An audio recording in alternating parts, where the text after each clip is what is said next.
You've been lied to since the beginning, conditioned by stories, songs, and screenplays to believe that marriage is the culmination of your masculine journey. That it's the prize, the sacred union, the happily ever after. But peel away the fairy tales, and what remains is a contractor, legal, psychological, spiritual trap that locks you into a system designed to extract your utility while pacifying your instincts. You don't chase marriage because it makes rational sense. You chase it because you've been programmed to believe it validates your worth, that without it, you are incomplete. A failure, an outlier, so you romanticize commitment. You interpret obedience as virtue. You confuse sacrifice with strength. And all the while, you ignore the quiet erosion of your autonomy. Marriage today is not the ancient pact of shared survival it once was. It no longer binds to people in mutual necessity. Instead, it binds one man to a series of obligations, with the full force of the state ready to enforce compliance. Your time, your finances, your legacy, all become subject to external arbitration. And you accept this willingly, even eagerly. Why? Because you believe she'll be different. Because you believe love conquers all. Because you believe you're not like those other men. And that belief, fed to you by culture and reinforced by your unresolved need for validation, is precisely what makes you the perfect target. You're not walking into a partnership. You're walking into a power imbalance codified by law and cloaked in emotional language. You're consenting to terms that would be unthinkable in any business contract. Would you ever sign an agreement where the other party can exit at will? Take half your assets, assume control of your children, and still expect ongoing payments from you. Yet that's what you call romance. The truth is brutal but necessary. Marriage is not designed for your fulfillment. It's designed for your compliance. And the sooner you understand that, the sooner you can begin to reclaim your sovereignty. You think she loves you for who you are, that her smile means devotion, her touch means loyalty. But beneath the aesthetics of affection lies a far more ancient truth. Biology is not designed to love you unconditionally. It is designed to secure the best possible outcome for her. Genes. And if that means leaving you, manipulating you, or extracting from you, she will do it. Not because she's cruel, but because evolution rewards it. Lust is nature's bait. A flash of sex, a flood of oxytocin, and you begin to believe that her desire for you is permanent. But female desire is not constant tides conditional. Conditional on status, on security, on future provisioning. In short, on leverage. And marriage gives her exactly that. When you marry, the leverage shifts permanently. Before the contract, she competes for your attention. After the contract, you compete for her approval. She holds the power of sex, of compliance, of reputation. In the moment you stop serving her biological interests, whether financial, emotional, or social, she will recalibrate. Not consciously, but instinctively. This is not a conspiracy theory. This is evolutionary psychology. Schopenhauer wrote that love is an illusion that tricks the individual into serving the species. When she says she loves you, it's not false, it's that her very definition of love is governed by something older than her intellect. It's governed by reproductive strategy. If you no longer optimize that strategy, her love will wither, and she won't know why. This is why men are blindsided. You thought loyalty meant permanence? You thought loyalty meant relevance. As long as you remain useful, she remains affectionate. But usefulness is fragile. And women, despite what they say, are not designed for loyalty. They are designed for adaptability. That doesn't make her evil. It makes her effective. The tragedy is not her strategy. It's your ignorance. You still think love is enough. You still believe that devotion can overcome instinct. And that blindness will cost you everything. Once a man's home was his castle. Today, it's his cage, the moment you marry. You cede more than just legal rights. You surrender the very authority that once made the masculine role sacred. And you don't even notice it happening. It begins with subtle concessions. A compromise here, a reworded opinion there. Then one day you realize you've become a guest in your own life. Marriage in the modern world is not a partnership, a soft coup. The state becomes a silent third party in your relationship, and her loyalties shift accordingly. It's no longer is conflict resolved through mutual respect. It's resolved through threat of divorce, of legal action, of emotional exile. You live not with a woman but under a system, and that system does not favor you. Why? Because power hates competition. And a masculine man is a threat not just to her comfort, but to the state's authority. Carl Jung observed that modern society disempowers the individual to absorb him into the collective. In marriage, you become domesticated. It's not just socially, but psychically. Your wildness becomes pathology. Your dominance becomes toxic. Your leadership becomes controlling. You may believe you're still the man of the house, but watch how quickly that illusion evaporates when there's conflict. Who really holds the veto power? Who decides what's acceptable speech? Who controls the emotional thermostat of the home? Your authority is conditional. Her compliance is optional. The modern legal system ensures that she can strip you of your children, your income, your property, and still paint herself the victim. And society will clap because your suffering is expected, because the masculine is expendable. She doesn't need to win an argument.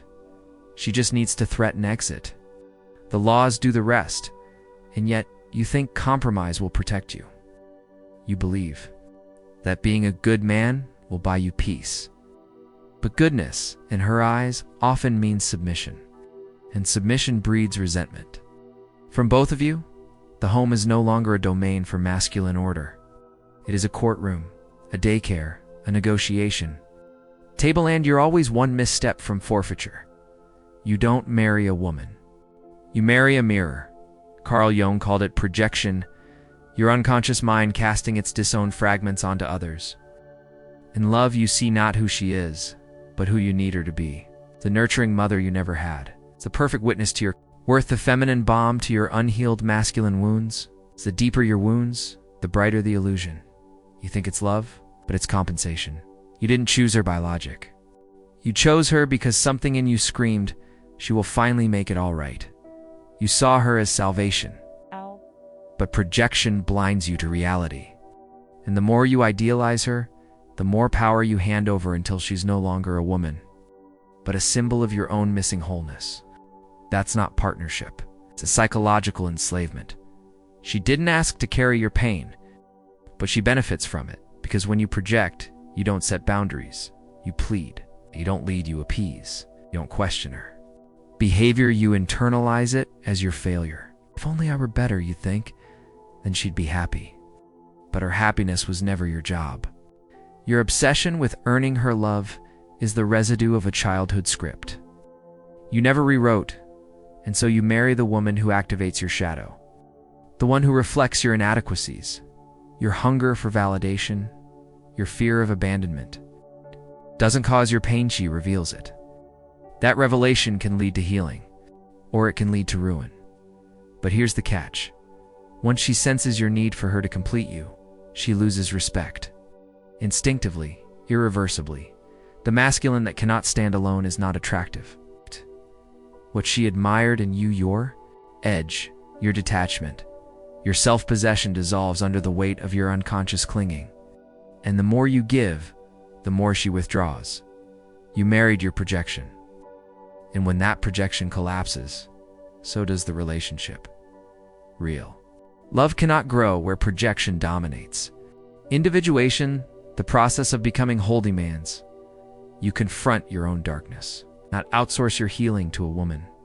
Until then, every relationship is just a reenactment of your trauma.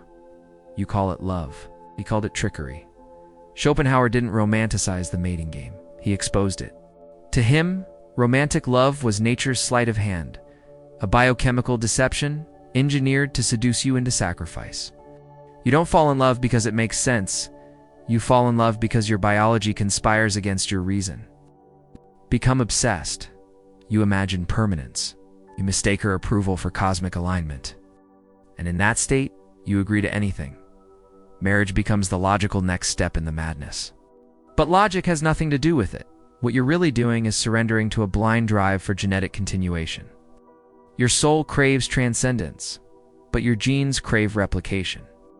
And guess which one writes the script when you're in? Love. Hint, it's the one that doesn't care about your happiness. The romantic ideal, the notion of the one. The forever bond. The fairy tale endings of fiction sold to men to ensure their productivity and obedience. In you're easier to control when you believe you're working toward a noble domestic goal, the house, the kids, the stability. But behind that narrative lies a brutal asymmetry. The risk is yours, the rewards are hers. She can leave, she can destroy. She can rewrite history with a single accusation. And no one will ask if she once vowed forever, because romanticism absolves her of responsibility and traps you in duty. You believe you're building a future together, but she may be nesting setting the stage for eventual extraction. And when she changes the script, you'll be too emotionally entangled, too financially dependent, and too socially invested too. Walk away cleanly. Men talk about love as if it's an antidote to reality, but more often, it's an anesthetic. You don't see the trap because you're intoxicated. You don't question her motives because you believe in yours. By the time the fog clears, the papers are signed, the ring is on her finger, and your freedom is a memory. The irony is cruel. The deeper your feelings, the easier you are to manipulate. Because nothing enslaves like a story you want to believe. You think marriage is about love, as the system knows it's about leverage. Once you sign that contract, the rules change. It's not because you change, but because the incentive structure now favors a slow erosion of your freedom. She doesn't need to cheat to betray you. She just needs to lose respect, and the system ensures that when she does, she's rewarded for leaving. Divorce is not an accident. It is the logical endpoint of a one-sided economic arrangement. She has everything to gain from exit. You have everything to lose.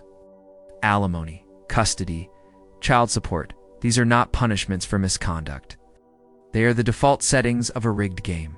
And the moment she feels unhappy, unfulfilled, or not seen, she can opt out and still collect. What other contract works like this, where one party can break it unilaterally, keep the benefits, and walk away without consequence? The answer is not accept marriage. This is not about cynicism. It's about recognizing incentives. When betrayal is profitable, betrayal becomes common. Schopenhauer understood this long before family court existed. What masquerades as love is often reproductive calculation in disguise. And when the calculation changes, so does the loyalty. You see it everywhere. Couples who once laughed together now battle over who gets the dog. Friends of hers whisper poison. Lawyers circle like vultures. You sit across a courtroom realizing that the woman who once swore forever now speaks like an enemy, not because she's evil, but because she's incentivized to win. You think you're the exception? You believe your relationship is different. But nearly half of marriages end, and most of those, women initiate the exit. Why? Because they can. Because the moment you become predictable, compliant, and domesticated, you lose the very traits that made her attracted to you, and the system makes it easy for her to act on that impulse. No-fault divorce means accountability is dead, and men pay the price. You built the house, she gets to keep it. You created the life.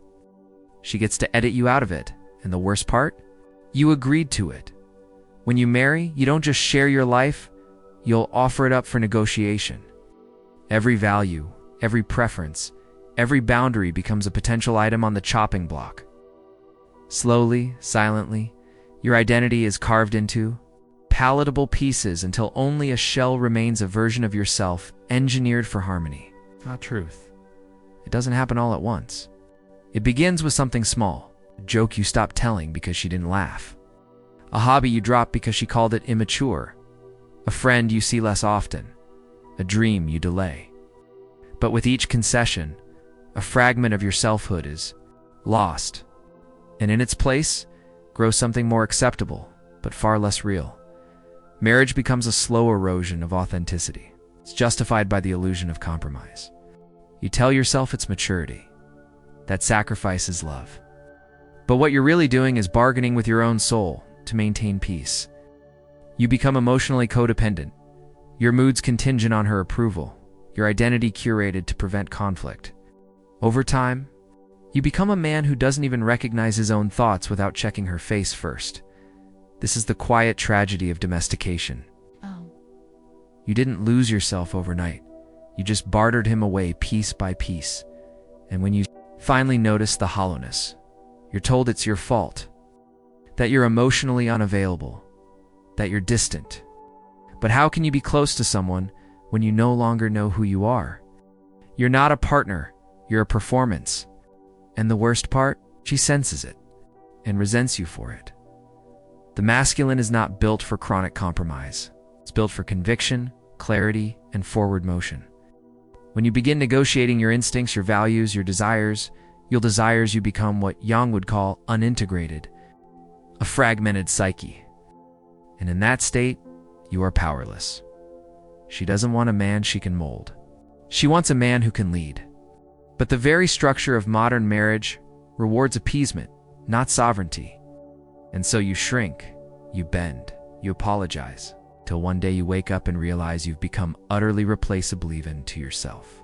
You dreamed of being a father, a guide, a protector, a builder of legacy.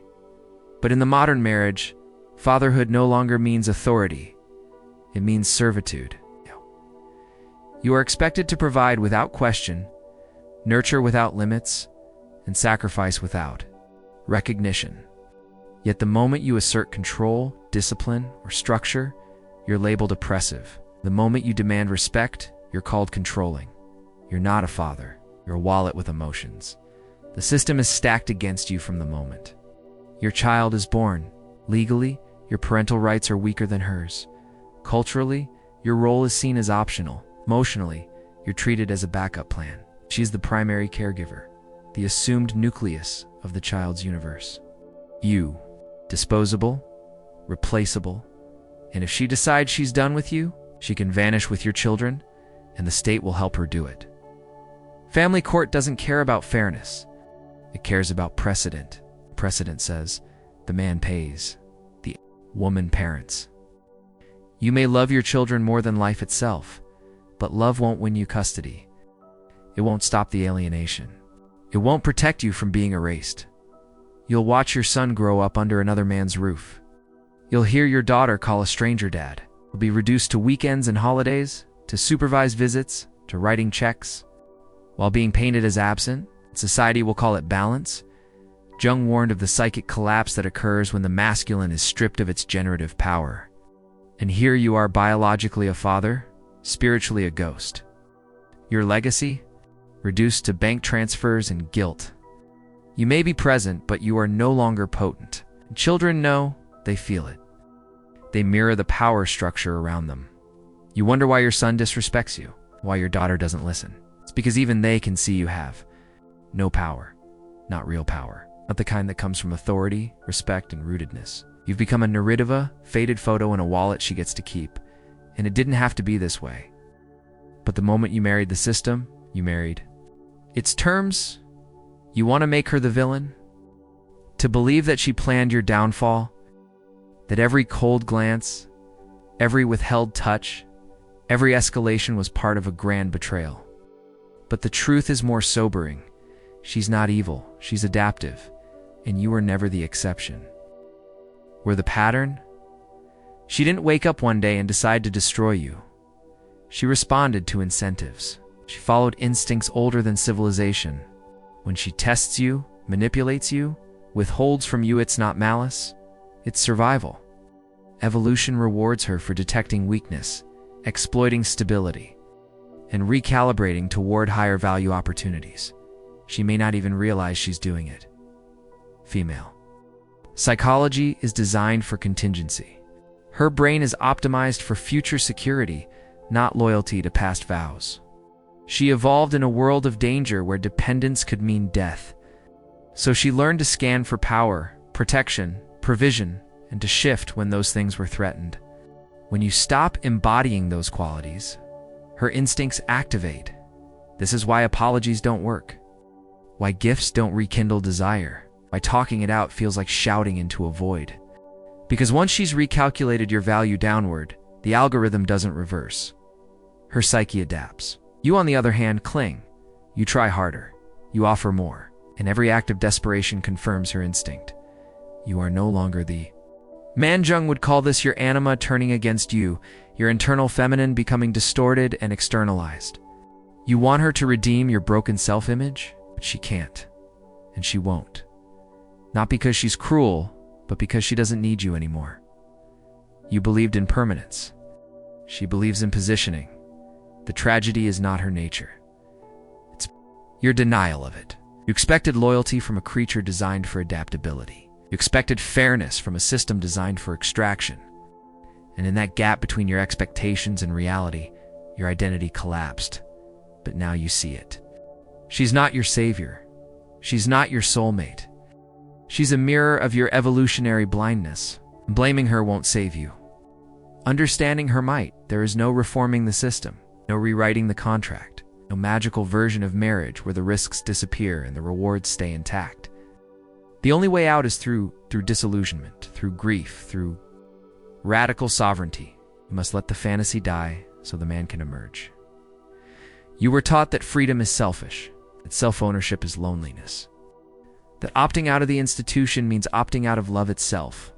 But that's a lie. You do not escape intimacy by avoiding marriage. You escape manipulation. You do not become alone, you become whole. Sovereignty means you choose from strength, not from need. You relate without dependency. You love without captivity. You don't offer your identity as a dowry. You don't sacrifice your purpose to preserve peace. You remain loyal to your mission, to your center. To the integrated masculine that answers to no one's comfort, Jung called this individuation, the process of becoming undivided, unfractured, psychologically complete. But the world doesn't reward that kind of man. Women don't always love that kind of man. State certainly doesn't support him, and that's why he's dangerous. That's why you must become him, because only a sovereign man can love without losing himself. Only he can lead without control, give without depletion, walk away without collapse. Only he can see clearly past the lust, the projection, the lies, and still choose connection from a place of power, not desperation. Marriage is not evil, it's just outdated. It's a remnant of a time when gender roles were complementary, when the risks were mutual, and when betrayal came with consequences. But those days are gone. And you are living in a world where the man who marries blindly walks into a game he is not allowed to win. So stop looking for permission. Stop waiting for the right one. Stop romanticizing captivity and calling it commitment. You are not here to be domesticated. You are here to dominate, not others, but yourself, your fears, your illusions, your unconscious compulsions. And from that place of inner mastery, you build a life that no institution, no woman, no ideology can dismantle. The journey begins the moment you stop outsourcing your worth. Sovereignty isn't arrogance, it's alignment. It's the refusal to negotiate with systems designed to pacify and profit from you. You were not born to beg for connection, to trade your instincts for approval, to drown in legal contracts, masquerading as love. You were born to see, to question, to reclaim. Indeed is war. A war against every lie you inherited, every fantasy you clung to, every impulse to please, to rescue, to prove your goodness through sacrifice. The sovereign man chooses solitude over submission, clarity over comfort, strategy over sentimentality. He studies the battlefield and adapts. He understands that love, if it comes, must orbit his mission, not replace it. You don't need saving, you need awakening. Cut the leash. Burn the fairy tale. Reclaim your fire. If this pierced something in you good, that means you're ready. Don't let the algorithm bury this truth. Like the video. Comment with your experience. Share it with every man who's walking blindly into captivity. We need clarity, not comfort. And the war for your sovereignty starts now.